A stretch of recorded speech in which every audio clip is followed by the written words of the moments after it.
Make it cut. She's not killing anything but a fifth of vodka.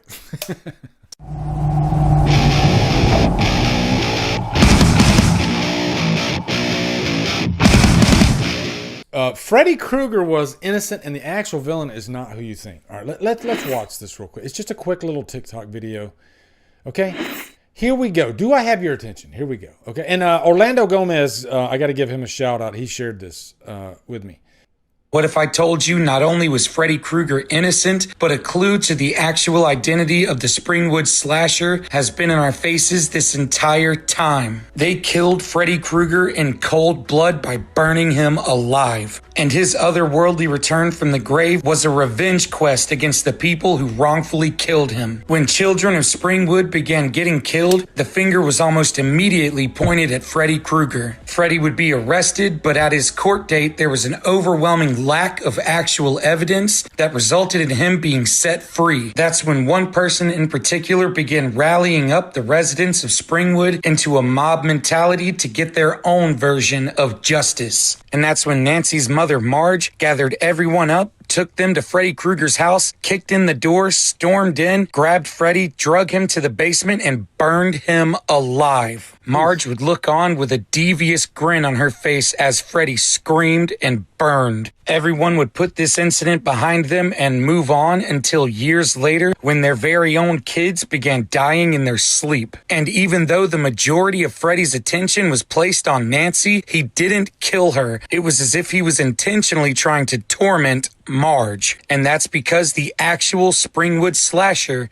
was in fact Marge. And we get confirmation of this when she took Nancy to the basement, went to the furnace, and pulled something out that was wrapped in cloth. And that would be the bladed glove. She had kept it hidden the entire time. She had never brought it in court for evidence or anything. That's because it was the glove that she would wear to kill her victims. When investigations began and people started pointing the fingers at one another, she spearheaded the campaign to take all the attention away from everyone, including herself, and place it on Freddy Krueger, an easy option for a scapegoat. Her husband, who would later become the chief of police, was aware of everything and would defend his wife and have her back to the very end. And that included faking the original search warrants that got Freddy Krueger arrested. And after he was killed, he remained in purgatory, refusing to move on, instead obsessing over revenge and trying to get back at the people, in particular Marge, responsible for killing him in the first place. And that's when he came up with a plan to get back into the real world using the dreams of the children responsible for killing him. Slowly but surely, he realized he could do this when Nancy pulled his hat out of a dream and brought it into the real world. That's when he realized he could use her to pull him into the world so he could get his revenge on Marge. Even though Freddy would have his revenge and rip Marge into the afterlife with him, his soul could still not rest. He was now a twisted, tormented vessel of rage whose thirst for blood could never be quenched no matter how much he drank, and all the while refusing to admit to himself that he had become the very thing Marge said he was in his past life, a child killer.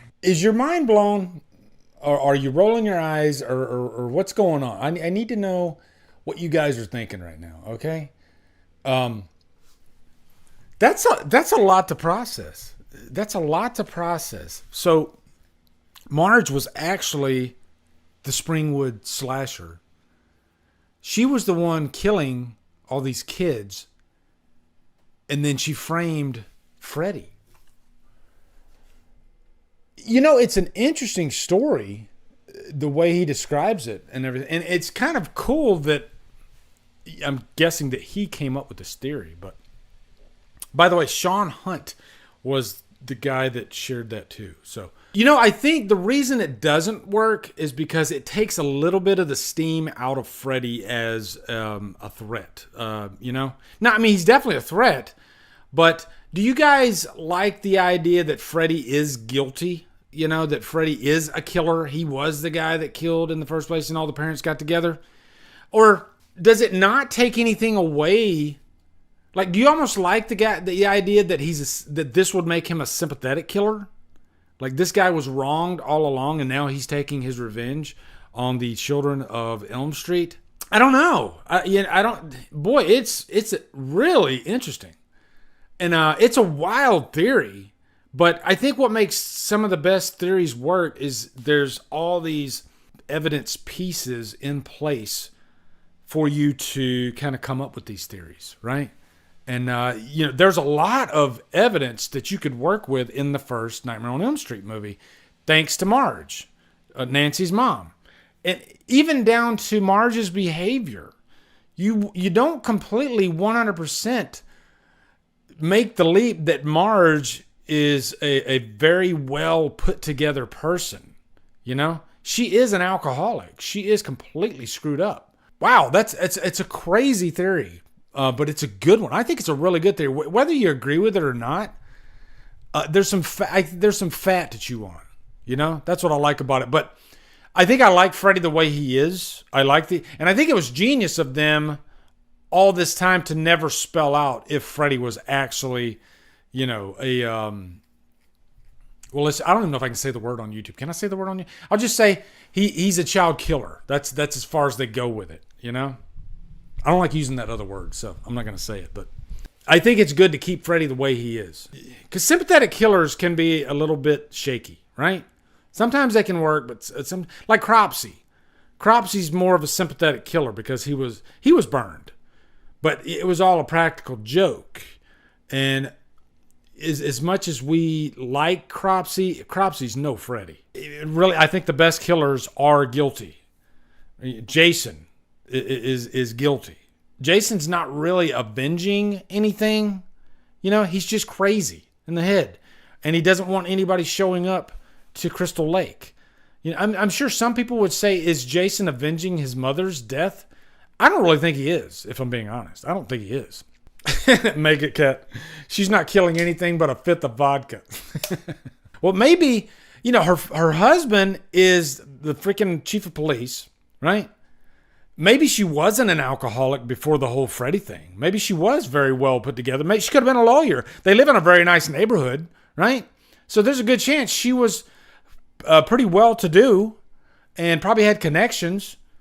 Who knows? But I mean, the thought of her going around by herself, like, what would be the motive? That's where it starts getting a little thin. Like, what would be her motive to go around killing kids? But yeah, Jason, and then also Michael Myers. Michael is completely evil. What's up, guys? You are at the end of the DD Live clip. What I do is I like to clip these out if I think the topic is important or something that's newsworthy. So thank you for watching, and if you want to watch more, you can go over here, you can go over here, click on one of those, and hopefully I can do this for 20 seconds, which I think I did. Okay, so yeah, thanks for watching, guys.